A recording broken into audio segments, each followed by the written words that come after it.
I didn't know that.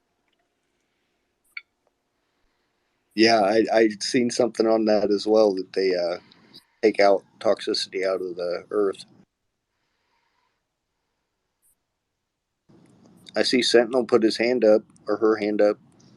Yeah, go ahead, Sentinel. Hey guys, is this a safe space for mental health? Yeah. We got several people in here who have mental health issues.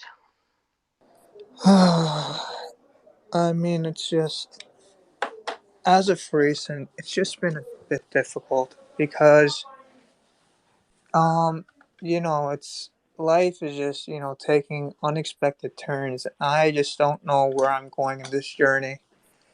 So I'm just trying to discover myself, see who I really am, and, just try to understand life, right, in a spiritual sense. I spent like the majority of my life in a small townhouse in Wisconsin, and life over there on the farm was pretty, it was pretty myopic. It was not really anything colorful. I was very much reserved to myself, and it was just me and my dog, and we would often go on these long, strolls in the woods nearby my house, and I spent my childhood pretty much just talking to trees and just communicating in that medium because I never really had friends in school. So I didn't really do that. And then I remember I had, one of those disposable photo cameras that you could get from the store. And that was the first piece of like, like portable electronics that I had that I actually could, connect with and, sense some sort of humanity from. So I would go into like the woods ever so often and just, talk with the trees and befriend them because I just felt like the world was a jungle, in the woods where I was, I was in the jungle, and all these trees around me, I thought them to be people because whenever I tried to communicate with people, they would be lifeless like the trees. I never could really socialize. So I really, thought the trees to personify human beings, right? Because they're just there, they exist, but they don't seem to interact with me. I don't have any sort of interaction with them. So I befriended the trees, and every day after school I would look forward to going into the woods. And when I was about 12 years old, that's when the incident happened. And I got, lost in the woods because it's very densely packed woods, back in Wisconsin. And this was one of those very hot, humid, summers. And I sort of lost track of where I was. And, I lost track and I didn't know where to come back. So initially I was just trying to, navigate through and find where I was. But, but then, there was this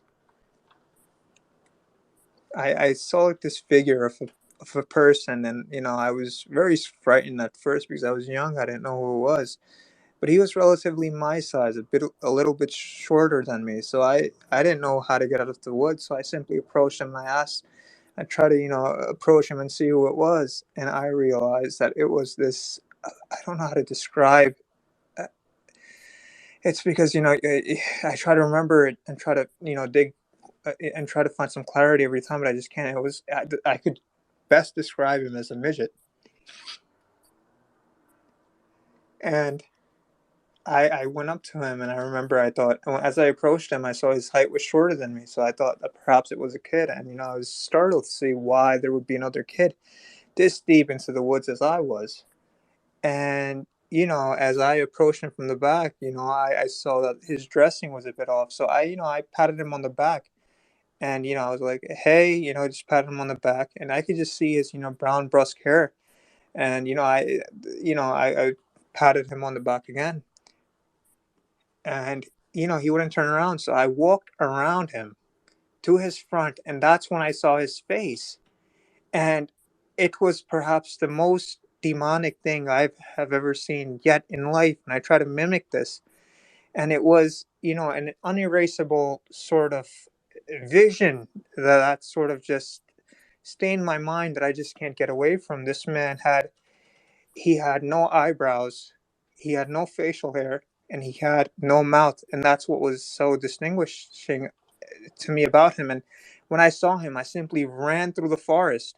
I turned back and I ran as fast as I could, and suddenly, my eyes closed, and I didn't know what was going on at that point. And I had this dream then, and that dream is perhaps where I learned the essence of life and what I should do. In the dream, I am getting beaten by an army of 12 midgets nonstop.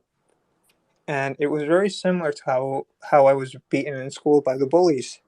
And they were always, I called these people midgets because they're grown men, but their height is small. And I believe that was the vision was trying to show me that these are my bullies. And then in my vision, I saw a rattling gun, right? Those 1940 machine guns that were ever so popular during the Second World War. And I saw they were they were only a few feet away, so I grabbed those rattling guns, and the rattling gun, and I just blazed off all the 12 midgets in my dream. And before I knew it, I opened my eyes, and the demon was in front of me. And that's where it happened.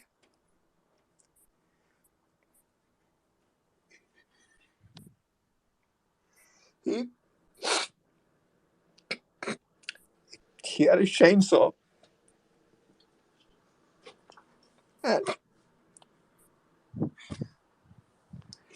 he cut off my fingers.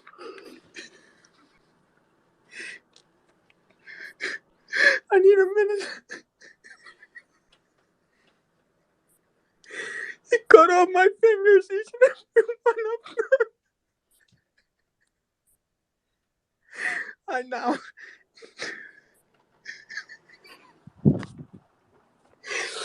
I can't even use smartphones anymore in my life. I have to use the accessibility option and use Siri's voiceover for everything in life. It's so. He chopped off all 10 of my fingers in front of me. I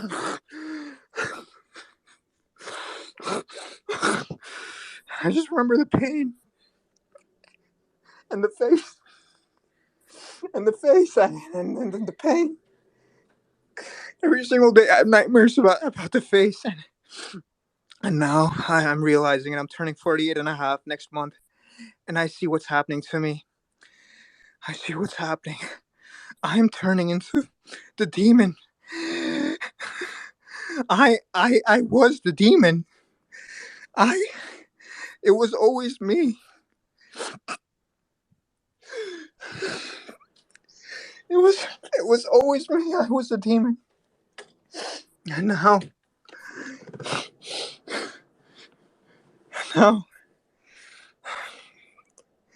and now I'm just.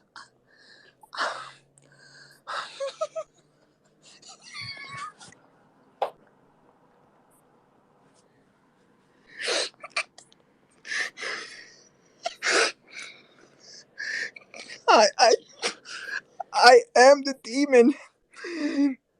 I moved to New York. I tried to spend a decade there, try to get education. I went on the wheelchair and everything. I used all the accessibility doors and fucking got everything done. But I still would have these visions, and I had this calling, and I would see the vision of the forest. So I returned back. 12 years ago, I remember it was autumn, and I went back to that same space, the same place in the forest, and I was going to confront my worst fear. There in the forest, I saw the same figure again, and he came to me, and he said,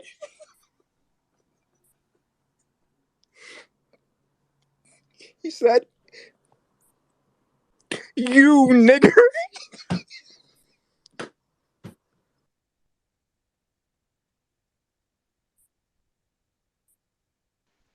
Okay, so I was sitting there with my finger on the remove from speaker because I had a very, very good feeling that that was a troll, and it looks like I was right. So that ended that.